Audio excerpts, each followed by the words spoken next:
Não, por enquanto, 100%. 100% presença. Tem uma galera que não veio aí ainda, né? Vamos ver.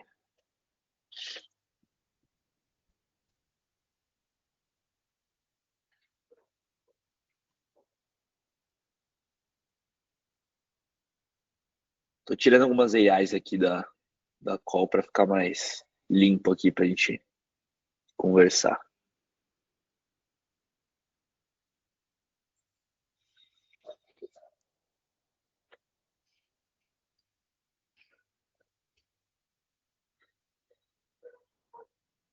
Esperar mais uns 2 minutinhos aí, pessoal, aí a gente começa. Galera, engraçado, galera, normalmente 11h04, do nada entra todo mundo, assim.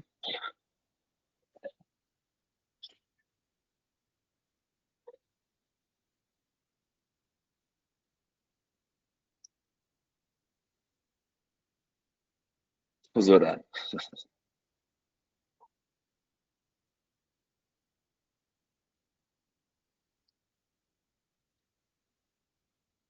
Quem aí é a primeira roda? Algum de vocês tá pela primeira vez aí hoje?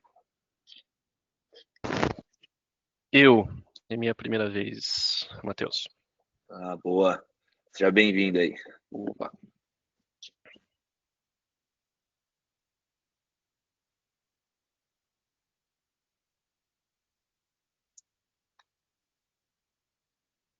Galera, vamos começando aí, vou dar a introdução para a gente não perder tempo e depois quem for entrando aí vai pegando o barco andando.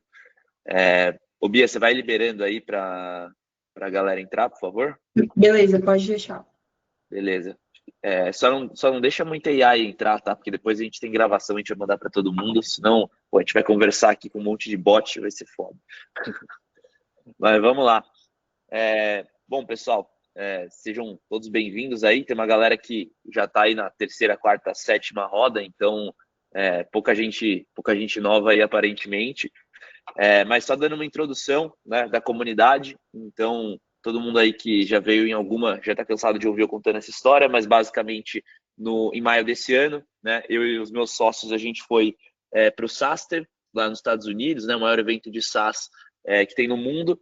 E aí, quando a gente voltou, a gente falou, cara, porra, não tem uma discussão desse nível no Brasil, os eventos são muito genéricos, né? Pô, hoje em dia, se você for ver, você tem os eventos de marketing, de vendas, só que você senta lá, né, você sendo de SaaS, você senta com uma galera de mercados totalmente aleatórios e, no fim, a gente acaba não tendo uma discussão de alto nível mesmo, focada em SaaS, B2B, né, ou até B2B2C, como a gente está fazendo aqui. Então, a ideia da comunidade veio para a gente conseguir levar a régua de conteúdo mesmo e conseguir fazer um negócio legal aqui no Brasil.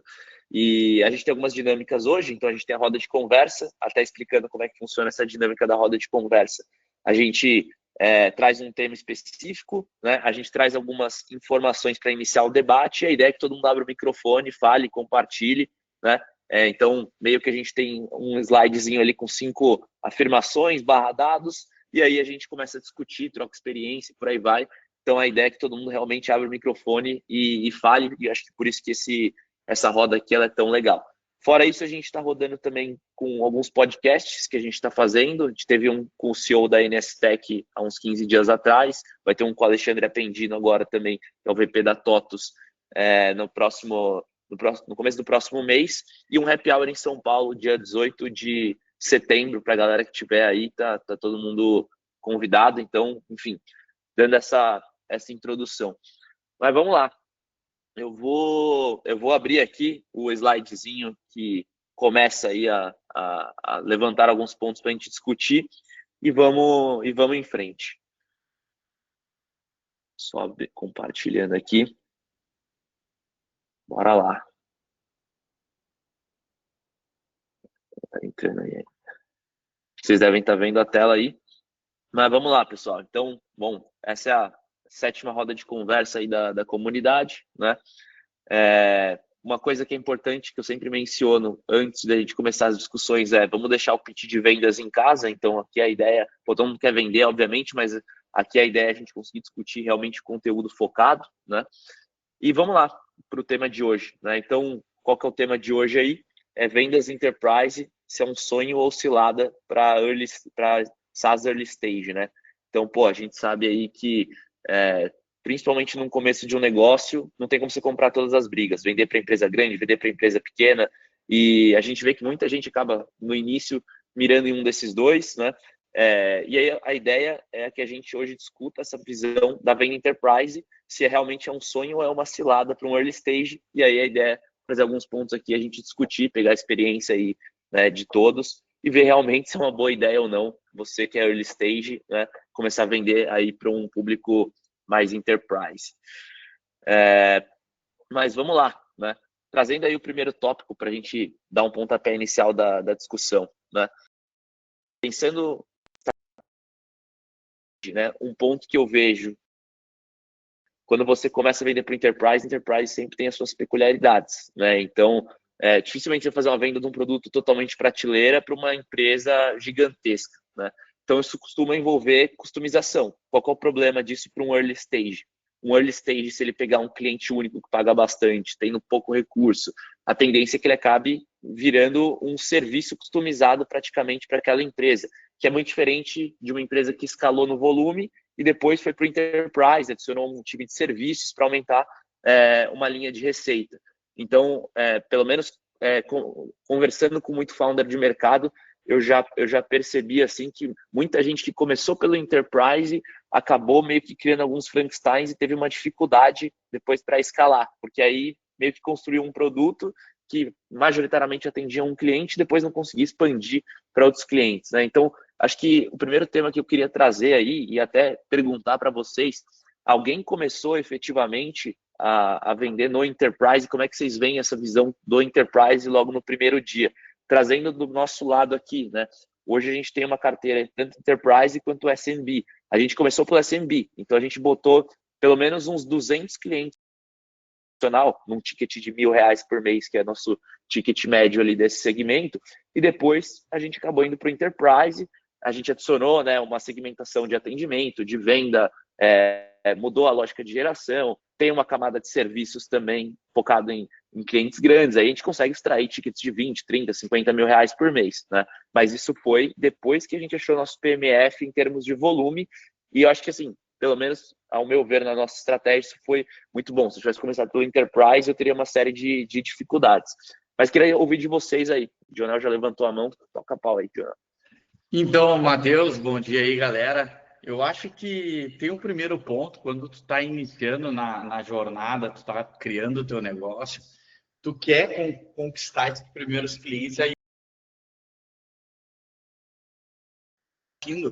para poder atacar esses clientes e entender, né, qual caminho seguir. Que foi o meu... Cara, eu personalizei no início para todo mundo que vinha ali, né? Os clientes vinham pedindo, eu ia fazendo. E aí depois, claro, isso não é, no meu caso, não seria sustentável a longo prazo, não é nada escalável. E como o meu ticket, eu trabalho com low ticket, eu tive que partir pro outro caminho, né? Totalmente despersonalizado, fazer algo que atenda à demanda comum, né, dos meus clientes. Então, aí isso proporcionou a nossa escala, né? Mas eu acho que é esse ponto, né? No início, tu faz de tudo, tu personaliza e tal, tu não faz isso virar um serviço à parte ou cobrar por isso, porque tu quer realmente dar aquele start, né? E aí depois pode mudar. Mas achei interessante, Matheus, de criar também isso, fazer disso um serviço personalizado, cobrar por isso, né? Então, mas hoje, por exemplo, aqui na Doutor VIP, a gente não faz nada mais personalizado, né? Só uma demanda comum para atender os nossos clientes. Legal. Na bala aí, César. Bom dia a todos. Não estou em todas não, mas de vez em quando eu dou uma aparecida aqui, né, Matheus? De vez em quando eu chego aí. Bom, no nosso caso aqui, galera, acho que são 2 pontos, né? O Enterprise, ele realmente demanda essa personalização. A gente pegou uma Unimed, e aí essa Unimed, ela tem algumas necessidades, mas uma política que a gente adotou desde o início foi ter o outsourcing de tecnologia como já um serviço à parte desde o D0. Então, se o cara quer personalização, você já tem, ó, é hora técnica, é projeto, é desenvolvimento à parte, e com base nisso, eu acho que o cuidado que você tem que ter no produto é o quanto que aquela personalização ela vai ser comum a todos os clientes e o quanto que aquilo é muito específico. Cara, quando é muito específico, a gente tende a não aceitar ou tentar deixar o máximo próximo ali de que outras pessoas utilizem, tá? E eu acho que dentro dele ser o primeiro cliente, né, os primeiros clientes, no nosso caso foi o terceiro ou quarto cliente, no caso, acho que tem a chancela da marca, né? Acho que é legal quando você tem um enterprise ali que você já dá aquela carteirada, então você usa isso também como uma estratégia comercial para aquisição de novos clientes, certo? E dentro desse processo de desenvolvimento, cara, tentar deixar isso bem organizado ali e, se possível, sei lá, uma flag lá aí pensando em código, né? Bota uma flag lá e aquele trechinho lá que é muito específico só vai aparecer pro João lá que contratou e você usa essa grana para parte desse dinheiro acelerar o teu desenvolvimento das coisas que você já tem clareza que vão ser comuns para o restante da evolução do produto. Então, também vejo como meio que uma forma de financiamento, né, nesses estágios iniciais, onde você não está ali tão capilarizado, imaginando que você está com o FFF ali no máximo, ali, né, então você está realmente no bootstrap 100% seu.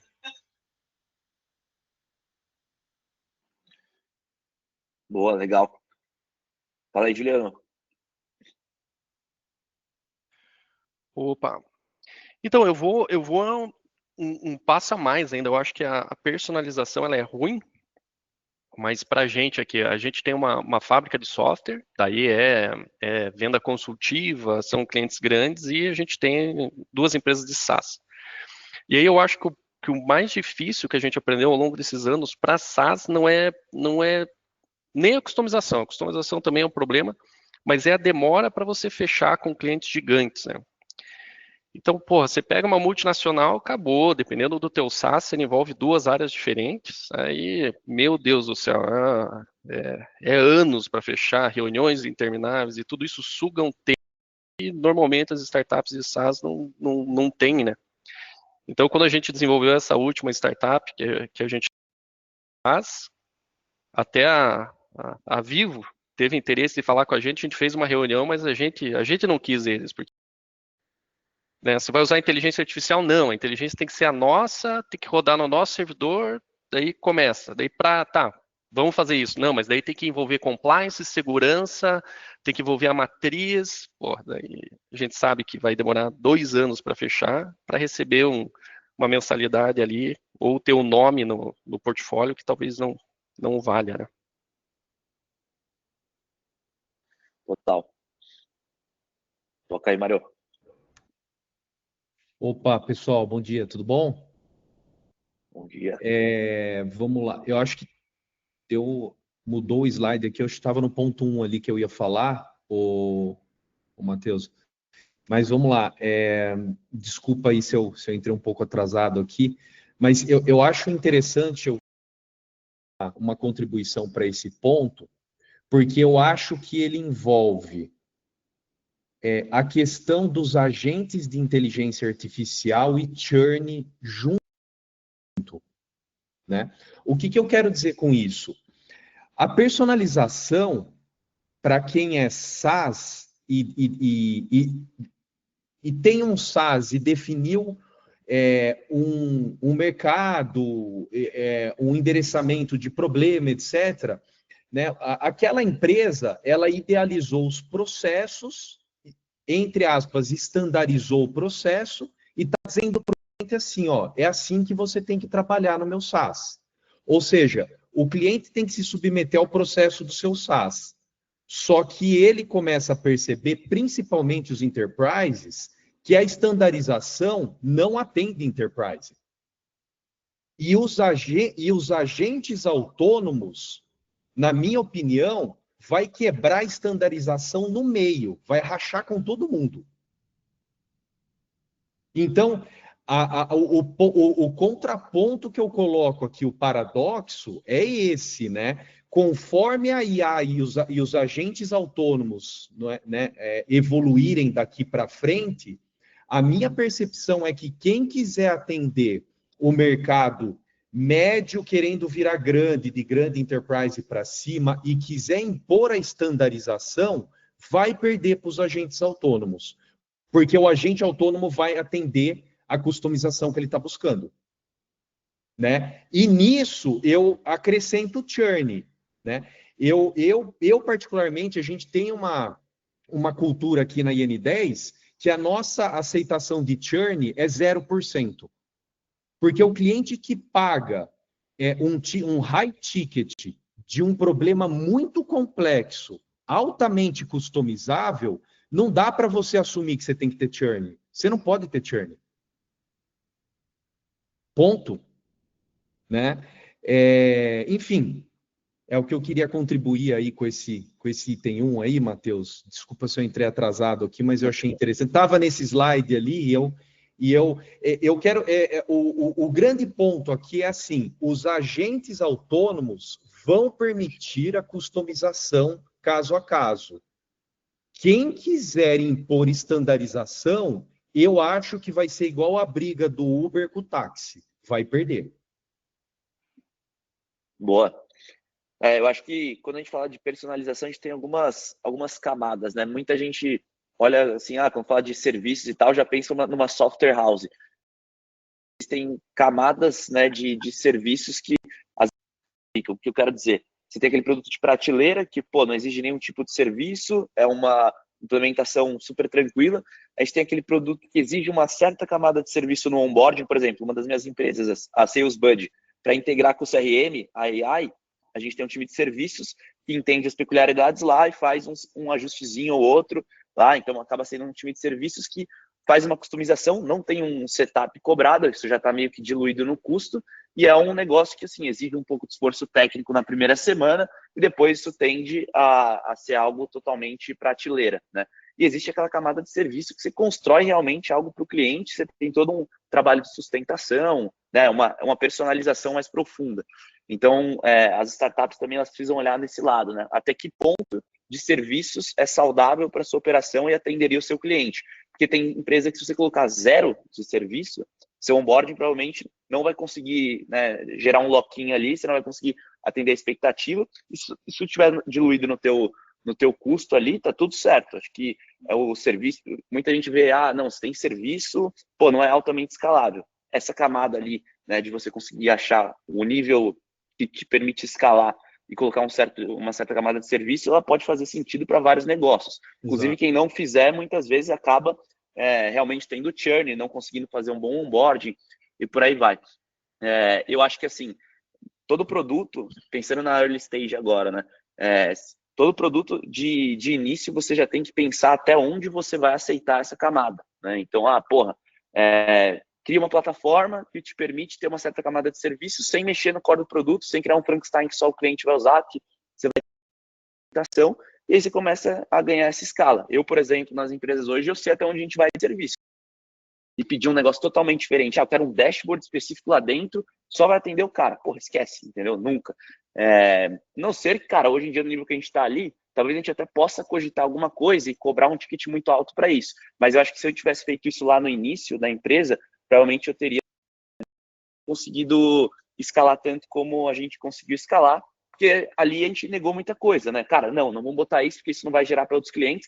Acho que não tem problema também, principalmente no início, você pegar o que o cliente fala, você entender se vai ser altamente replicável, depois você, de repente, priorizar primeiro em relação a outras coisas. Então, às vezes, você agir como serviço, principalmente no início, que você não tem todas as funcionalidades, mas entendendo que aquilo vai poder ser utilizado para outros clientes depois, e você tratar aquele cliente meio como um enterprise de começo pode ser uma boa estratégia. Eu fiz isso com vários produtos que a gente lançou. Peguei um cliente mais enterprise, peguei pela mão, cara, fui indo, escutei, que seria replicável, desenvolvi o que não era, trouxe para a mesa, falei, não, isso aqui não seria bem o caminho. E aí, né, você acha ali um nível onde você consegue ter esse equilíbrio, né? Mas acho que um ponto que até o o Mário e o César comentaram, eu acho que para a gente, para a segunda parte da discussão, é que hoje vendendo Enterprise, né, a gente vê que existe um processo de compra altamente complexo.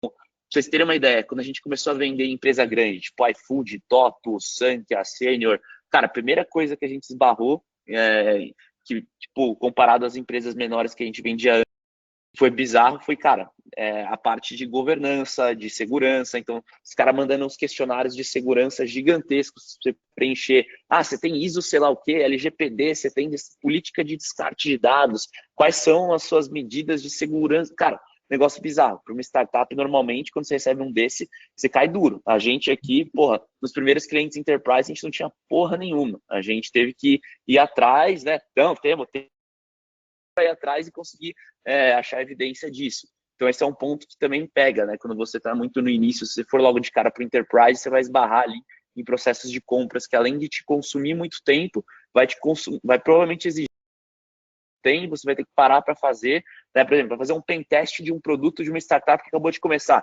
Cara, fudeu, né? Porque além de investimento para isso, você vai ter pontos, porque desenvolvedor, se você está pensando em desenvolver um produto blindado, não pegar absolutamente nada. São coisas que você vai, né, construindo ao longo do tempo.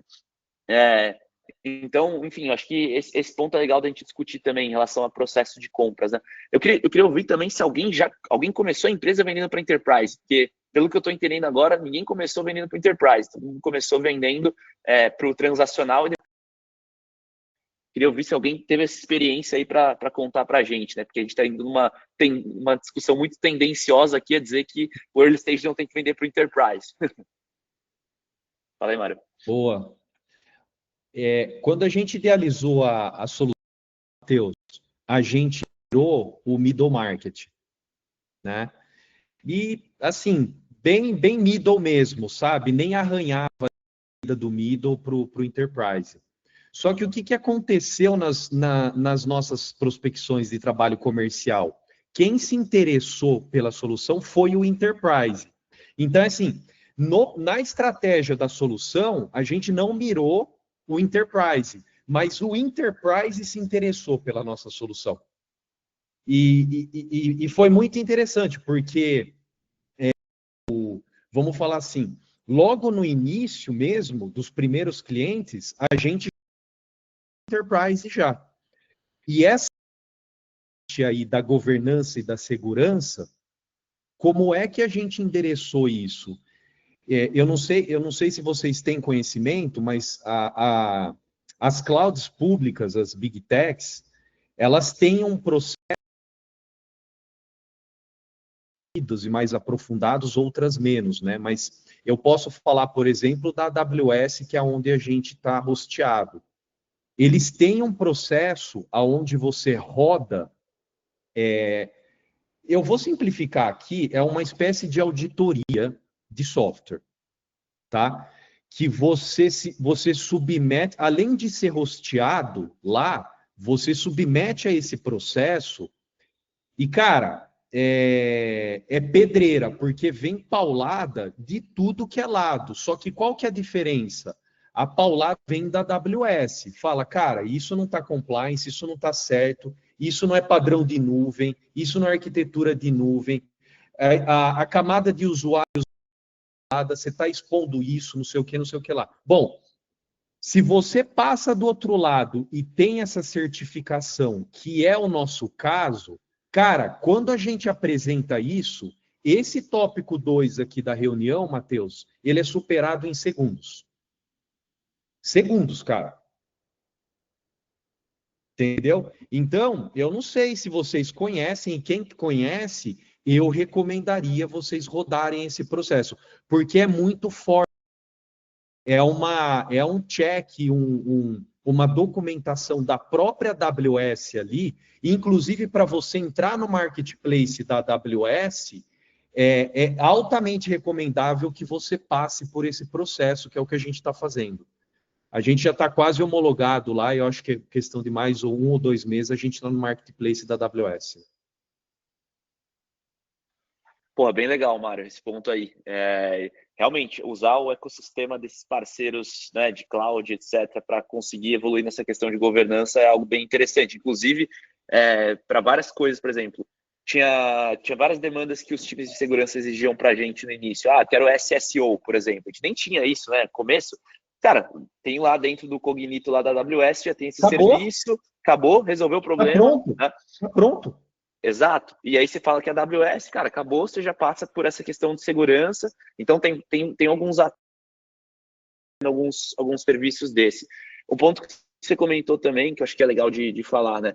A gente também no início, a gente nunca mirou no Enterprise. O Enterprise ele veio sem querer pra gente. Então, a gente começou a postar conteúdo no LinkedIn, todo mundo sabe, ali foi assim que, né, a GetDemo e tal.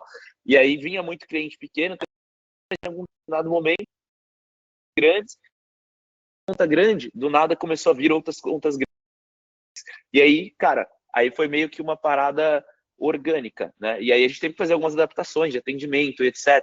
Mas eu acho que essa é uma forma muito boa de conseguir conquistar o Enterprise, né? Porque você tem o transacional que paga a conta 3 semanas, para uma startup isso é importante, não dá para você ficar 6 meses queimando. Os meus deals grandes hoje que eu tenho dentro de casa, ciclo de vendas de 3 a 6 meses. Ou seja, cara, não tem como você não ter uma... Hoje a gente sempre mantém a maquininha de vendas girando, por mais que hoje a minha estratégia está muito mais mirando em, cara, aumentar meu ticket enterprise, porque o enterprise meu vale por 25 clientes transacionais, o transacional tem churn, né, o churn, enfim, é um equilíbrio de pratos, mas eu acho que, pelo menos conversando assim com a galera, eu vejo que todo mundo que acabou indo para o lado que é account conseguiu ter uma fluidez muito maior, porque já tinha um pouco de atendimento, seria uma camada de serviço, pelo menos eles já tinham uma geração de demanda ali, né, diferente de você no dia zero bater nas portas. Cara, você vai ter muito desafio, você não vai ter coisa que o cliente pequeno tá cagando. Exato. Fala aí, Léo. Tá no mudo, Léo. Quando você tem o Enterprise, você precisa realmente ter uma camada de serviço muito importante. Tanto na você tem que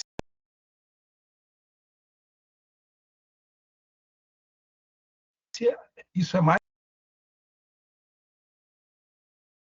Eu resumiria assim, né?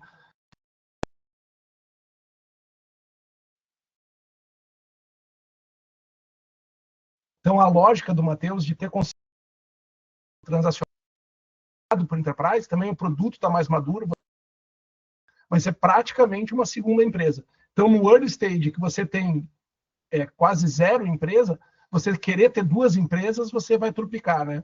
Então, se o teu produto ele é nitidamente Enterprise, foca no Enterprise e nem... Se o teu produto tem essa SMB Enterprise, foca no SMB, porque no Enterprise eles vão comer você, né? Tem uma frase que me falaram no começo, que era o seguinte: cuidado com o canto da sereia, né? Então você pega um Enterprise desse, você fala, é canto da sereia, cara. Os caras colam no teu... Ele pega o teu roadmap, ele pega a tua vida, cara. Ele pega teu telefone. Pro Enterprise, se você tá no C1, você tem que seguir o teu... E depois cria essa aí, que é para atender, que é o que o Matheus fez, que é a maturidade máxima de já ter um produto maduro, já ter carteira, que você também não fique refém desse cara com um único MRR vindo dele. Esse ponto que você falou do equilíbrio, ele é muito chave. Eu vejo que empresas que vêm 30%, 40% da receita em lá deu algum problema, cortou um orçamento, 20%, 30% numa tacada só. Vendas pelo transacional, o MR é diluído. Então, nosso maior cliente é tipo 4% da receita. Se eu perder, não vou ter que demitir ninguém. Eu não vou operação, por pior que seja, né? Agora, quando você olha para uma operação enterprise, ali, empresa que tem 10 clientes ali, muitas vezes, e uma receita grande, você perder um cliente, você tá totalmente fodido. E acho que um ponto que é legal de falar também, né, Leonardo, em relação à POC, ao modelo de venda diferente, isso é um fato. Tipo, como a gente no início vendia muito transacional, a gente tinha aquele modelinho de vendas, cara, recebe o cliente, uma reunião, proposta, close, acabou. A gente começou a receber e a gente, totalmente, né, com essa maquininha de vendas, começou a tratar esses caras da mesma forma e mandar propostas pequenas. Um determinado dia, a gente falou, cara, vamos parar de ser burro, né? A gente tá com umas puta contas aqui gigantes que poderia até tem que fazer um nível de relacionamento maior. Tem mapear quais são as áreas potenciais, elevar o nível de relacionamento, e presencialmente encontrar se for necessário, para você gerar confiança, porque não faz 3, 4 meses negociando um MRR, no final do dia vai ser um MRR pequeno. A não ser que você tenha uma estratégia muito clara de, vou entrar logo nesse cliente e trabalhar muito bem no land expand, conseguir trazer novas áreas. Que é uma coisa que aconteceu com a gente também. A gente chegou a entrar em clientes grandes que foi uma buroca para entrar. A gente conseguiu crescer muito rápido em relacionamento e elevando as contas, né? Então, esse modelo que quem não está esperto acaba pecando muito no início, não sabe trabalhar de fato vendendo enterprise. Você comentou de POC, por exemplo. POC é um negócio que, para você vender no enterprise grande, é muito difícil você acabar, você fazer uma venda dessa sem ter um tipo de POC. E fazer POC não é para qualquer um. POC você pode deixar um negócio desamarrado. A gente até fez uma discussão, uma roda dessa, já falou. POC, se você não souber trabalhar o engajamento do cliente, enterprise ela tem essa complexidade, não é só você trazer o logo interessado, né? Ele por trás de processo que você pode dar um tiro no teu pé a qualquer momento. E só um complemento também, eu participei uma vez de uma reunião com o Edson Rigonati, da Astela, né? Ele é muito inteligente, né? E foi uma reunião pequena com algumas startups. E a discussão foi essa, muitas startups falando, e eu consigo vender para SMB, Enterprise, SMB. Ele foi taxativo como venture, né? Olhando de venture, ele falou assim, cara, nós temos raríssimos de empresas que realmente escalaram no enterprise. Nos Estados Unidos até temos casos, mas aqui no Brasil é raríssimo o caso de escala com o enterprise. Então, tome muito cuidado, porque acabam sendo praticamente empresas. E na prática, sempre que a gente atendeu, hoje eu atendo cliente pequeno e grande, e o ideal era eu ter células totalmente separadas de atendimento, mas o custo é alto disso, né? Total. Tá, né, separado, tem o segmento account, também não no modelo ideal nessa linha, mas a gente teve que, de alguma forma, organizar a empresa para conseguir áreas. Por exemplo, a questão de farmer ali, né, ela é mais importante do que account. Tem alguém que não está só atendendo, está fazendo relacionamento, está buscando outras áreas. Então, realmente, é um modelo operacional totalmente diferente, né? Mas, em compensação, se você parar para pensar em termos de previsibilidade, né, o que account é muito imprevisível. Então, se você manter a maquininha rodando e o enterprise ali, né, dando aquelas... é muito interessante. Até o primeiro meio de empresa, vi um momento, determinado momento, eu falei, cara, olha a quantidade de conta grande que eu tenho, meu mercado é finito, porque eu só vendo para empresas de tech, cara, preciso trabalhar o enterprise. Antes, 20% da minha receita era enterprise e 80% transacional. Eu já consegui migrar para 60% da receita ser enterprise e 40% transacional. Dos 40% tem muito mais, né? São tipo 350 logos desse, enquanto no enterprise a gente está falando de uns 80 logos mais ou menos. Então é um equilíbrio legal e é um equilíbrio que eu vou dar para 90% enterprise, porque aí eu começo a ter uma vulnerabilidade daquela que eu comentei, que se sair um cliente, fudeu, eu não quero ter isso, né?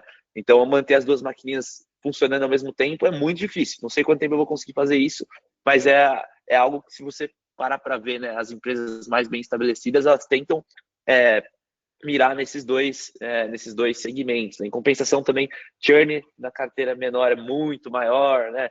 Enfim, seus contrapontos. O custo de aquisição do enterprise é muito maior, em compensação o churn é menor, né? Tem muita métrica Alguém aí tem uma operação já que está bem equilibrada em termos de Enterprise SMB, tem as duas maquininhas rodando?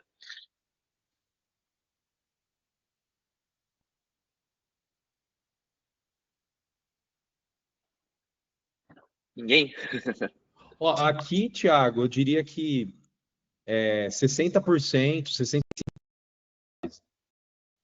Legal. Tá mais ou menos equilibrado ali, né? Como a gente está fazendo. E é interessante, aí é uma característica da nossa solução. Quão menor a empresa, no nosso caso, ela não tem cultura para adotar a nossa solução, né? A grande verdade é que as pessoas subestimam. A análise de dados é um negócio que não é para qualquer indivíduo, você tem que ter maturidade, né? Então, a nossa solução, ela praticamente substitui uma área, a parte operacional de uma área de dados inteirinha, fim a fim. E quanto menor é a empresa, menos maturidade ela tem para isso, cara. Então, assim, a gente vai sempre transitar ali no Enterprise e um pouco abaixo do Enterprise por uma questão mais cultural até do que qualquer outra coisa. Legal. Uma questão que a gente já comentou até no início da discussão, né? A questão dos logos. Porque hoje, a Venda Enterprise, a primeira coisa que o cara fala é quem você já atende. É aquela clássica pergunta que, normalmente, uma empresa menor, ela acaba não questionando, né? Pelo menos para a gente, o que aconteceu? Que foi o momento que a gente começou a bombar realmente do Enterprise. Como a gente, né, a GetDemo cria demo interativa, o cara botava uma demo do produto dele, criada com a GetDemo no site dele. Então, por exemplo, o mercado de benefícios é um mercado que eu dominei. A gente tem iFood, benefícios, tem Swile, tem Benê, tem VR, enfim, tem... Como que a gente começou a dominar esse mercado? A partir do momento que a Swile, que foi o primeiro de benefícios, colocou uma demonstração no site, todos os concorrentes começaram a ver e olharam que a demo era GetDemo e falaram, caralho, eu preciso desse negócio. Em um mês a gente abriu o OP em todas, porque todos vieram atrás para entender. Esse movimento aconteceu também em outros mercados. O mercado de RP é o mercado que a gente domina. Temos todas. O MIE, Sankia, Senior, TOTUS. E foi o mesmo processo. Então, eu vejo que no mercado Enterprise, ao mesmo tempo que é difícil conquistar o seu primeiro, dependendo do teu produto, se ele for um produto que vai tocar o cliente final do teu Enterprise de alguma forma, e outros players vão ver, você tem uma facilidade orgânica de acabar trazendo outros players. Para a gente isso foi muito bom, se a gente tivesse chegado batendo na porta de cada um, né, sem toda essa comprovação orgânica, teria sido um processo muito mais complexo. Como é que vocês usam isso? Vocês que estão no Enterprise aí, como é que vocês usam essa visão dos logos? Vocês acham que isso é um negócio que tem feito muita diferença para fechar? Tem alguma estratégia em cima desses logos, criar case ou o que for para ajudar vocês a abrir porta em outros? Como é que vocês veem isso aí? Tentando falar mesmo da prática de abertura de porta Enterprise, né? Que eu acho que é um desafio aí que todo mundo deve passar.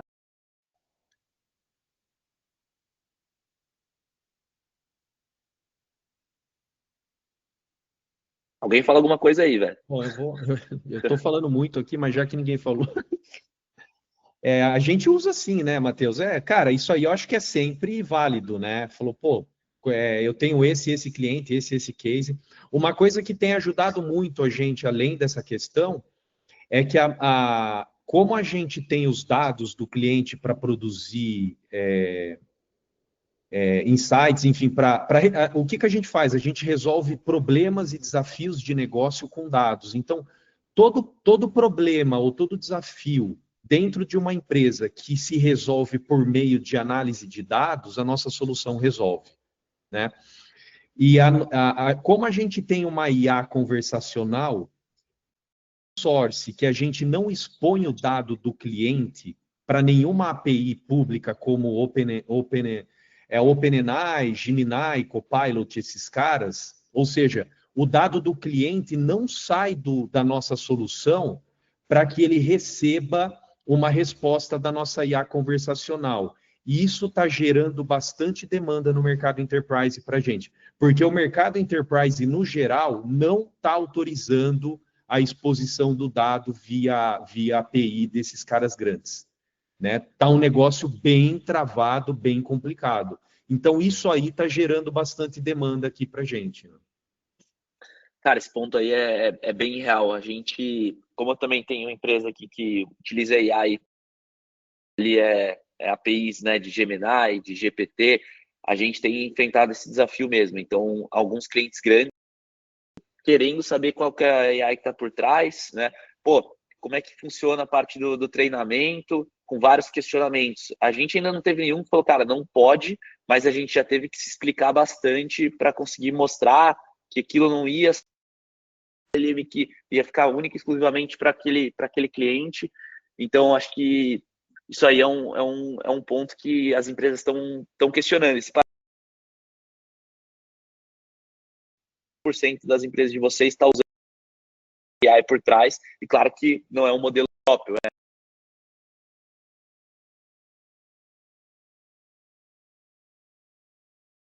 Tem gente que está preferindo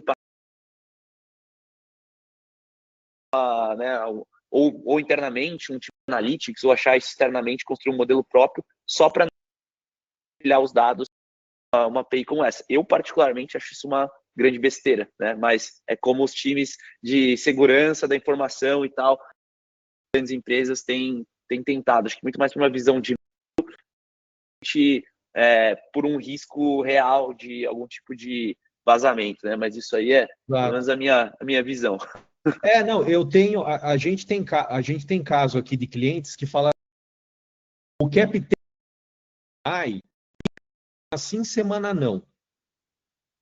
Eu vou entregar meu dado para os caras? Você tá louco. Aquela empresa pode explodir o mês que vem. Eu não tem como não dar razão para o cara, porque a gente sabe publicamente o que está acontecendo. Né? Então você vê, é muita indefinição também,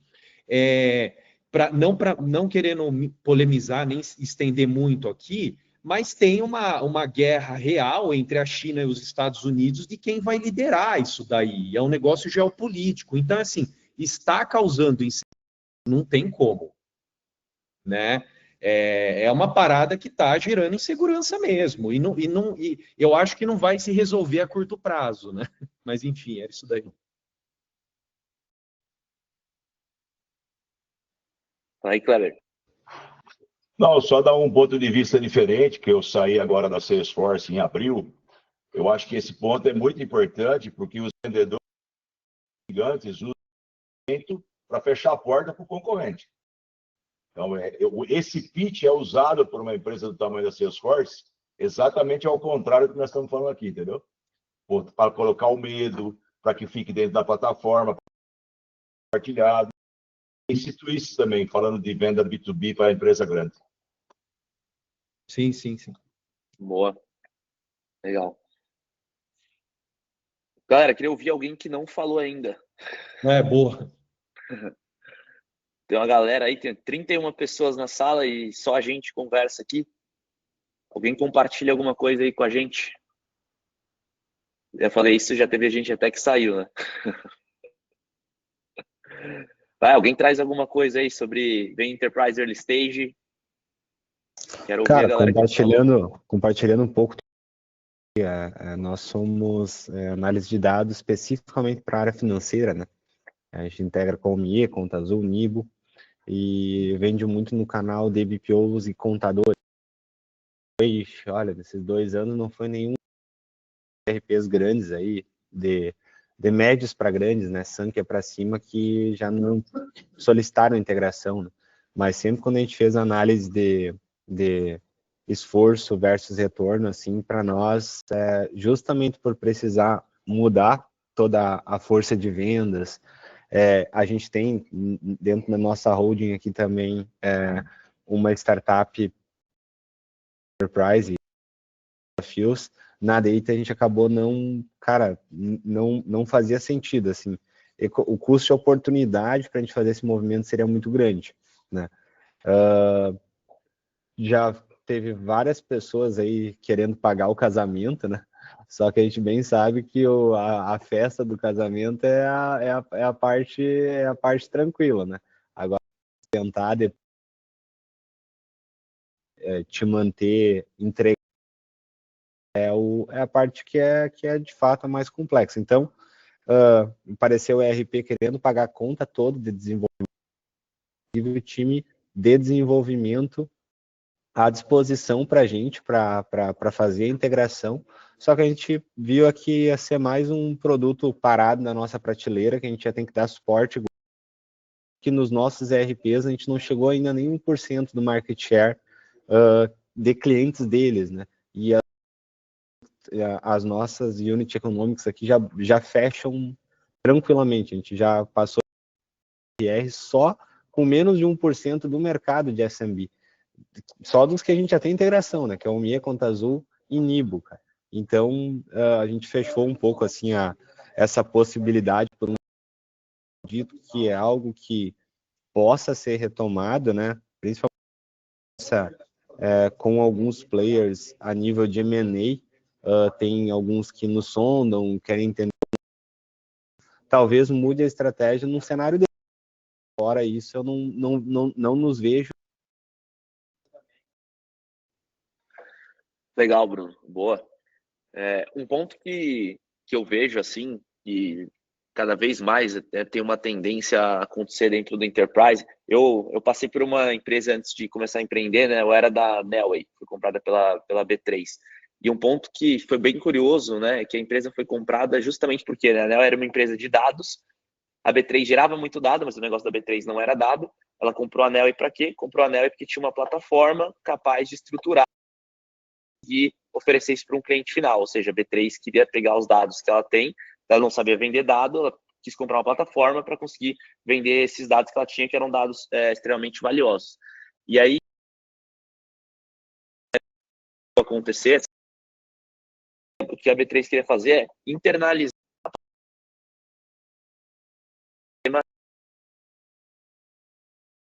ficar dentro do ecossistema, não ser uma empresa externa com cloud, né, separada. Então, acho que um movimento que vai começar a acontecer, já começou, mas que vai cada vez mais se fortalecer, pensando no mercado, é um pouco disso que vocês comentaram aí também ao longo o cara quer construir e internalizar uma plataforma dentro da cloud dele, do ecossistema dele. Então, talvez, né, do negócio aqui, quem quiser ir muito para um nível de key account, talvez tenha que começar a pensar no nível não de SaaS, que é o Platform as a Service, e ter uma plataforma capaz de entrar num ecossistema de maneira simples para você conseguir fazer a tua entrega de valor, porque se parar para pensar, né, no dados lá dentro, cara, esse é eu vejo que cada vez mais as empresas, principalmente as grandes, vão querer internalizar as coisas, mas elas não vão ter a capacidade de desenvolver tudo sozinhas, e, né, quem quiser atender essa galera vai ter que ter para de alguma forma conseguir lá dentro, seus módulos de produto. Vou dar um exemplo aqui genérico para vocês, a Sales Bud, né, que é uma das de VoIP, de vídeo WhatsApp, para depois preencher o CRM de vendas automaticamente. Só que o que eu estou vendo? Eu estou vendo que as empresas grandes têm um movimento de também querer ter esses dados internamente sem querer contratar um terceiro. O que eu estou começando a perceber? Eu falei, cara, essa tecnologia que eu desenvolvi aqui de captura de dados dessas reuniões, por exemplo, é algo que se eles forem desenvolver, tomou muita surra para fazer isso. Eu posso vender o ecossistema, ter isso desenvolvido, ter um feed de sustentação, por exemplo, né, e isso rodar lá dentro sem eu sequer saber qual sendo transacionado ali, eu só fico na manutenção e evolução, por exemplo. Então, acho que esse é um caminho legal também, né, para meio que abrir aí os nossos olhos gerais de, pô, quem quer ir para o Enterprise vender num banco que nunca vai, né, compartilhar os dados com uma empresa externa, vai sempre querer fazer algo interno, começar a pensar em modularizar o produto para oferecer numa camada de SaaS para o cliente, de PaaS para clientes. Quando você vende o SaaS, você tem retenção muitas vezes. Quando você vende o PaaS, a sua retenção vai ser tipo vai ser praticamente 100%, você não vai perder cliente, porque uma vez você entrando da infra e do ecossistema dele para o cara te tirar. É uma pica absurda, gigante, ele não vai te tirar, ainda mais numa empresa grande que é praticamente um órgão público. Então, porra, ter um deal desse de possível, é tipo 1, 2 anos. Mas se você vender um negócio desse, você vai ter uma parada rodando dentro. Então, acho que esse conceito é sempre legal da gente ir para o enterprise e pensar, pô, como é que eu posso, de alguma forma, tornar minha solução atraente para entrar no ecossistema das empresas e para essa visão de paz, porque eu acho que isso vai, eu pelo menos acho que isso vai se fortalecer absurdamente. Mas é isso, galera. Não sei se alguém tem mais algum ponto aí. Acho que a discussão foi super, super bacana. Acho que essa questão aí do venda enterprise em empresas early stage é um negócio que todo mundo já parou, já discutiu, já errou pra cacete. Então, legal. Acho que a conclusão que a gente teve é: se você está no seu dia 1, não venda para o enterprise. Eu imaginei que a discussão ia para essa linha, né? Mas mais bacana, né? Mais escalável, conseguir criar um produto, depois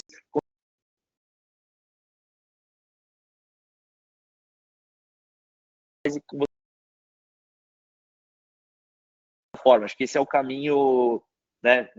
Não que todo mundo faça esse caminho, mas talvez seja o caminho hoje mais interessante, né? Do que você querer mirar já no enterprise, um ciclo de venda de 8 meses, quando sua empresa fatura um PMF validado, né? E por aí vai.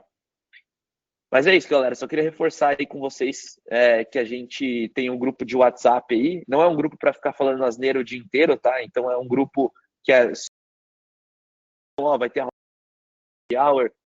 Não tem muita encheção de saco. Quem quiser entrar aí é só entrar para ficar por dentro dessas discussões aí que estão rodando. Dia 18 de setembro tem um happy hour. Já deve ter em São Paulo. Vai ser bem legal. Fechou, pessoal? Valeu, então. Fechou, valeu. Abraço. Vamos até a próxima. Falou. Valeu, tchau, tchau. valeu. Valeu.